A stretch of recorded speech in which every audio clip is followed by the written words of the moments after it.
Në mënyrë solemne, presidentja dhe kryeministri i Kosovës shtypën butonin që ndezi fishek zjarret për përurimin e autostradës Ibrahim Rugova. Në nreshje të mëdha të Borës, përurimi u mbajt në fshatin Mazgit, rreth 10 kilometra larg Prishtinës.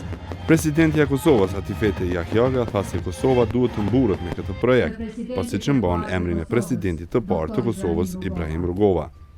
Ne dëshmuam se me forcat vetanake jemi të aftë të bëjmë vepra të mëdha, që lehtësojnë komunikimin, që nxisin bashkëpunimin, që ndërlidhin vendet, që mundësojnë lëvizjen e lirë të njerëzve.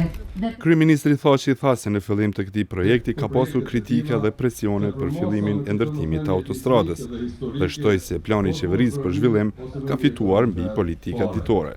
Sot, unë jam krenar që po përuroj një projekt të suksesshëm të realizuar para afatit me një cilësi që ka bërë që ky projekt të fitoj edhe çmime të rëndësishme ndërkombëtare. Autostrada e Kosovës Ibrahim Rugova do të hapet për qarkullim më 27 nëntor nga ora 7 e mëngjesit.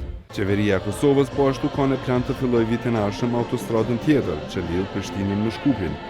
Ministria e Infrastrukturës ka parakualifikuar 2 kompani për këtë projekt, konsorciumi Bechtel Enka dhe konsorciumi tjetër italiano-turk CMC Dogos.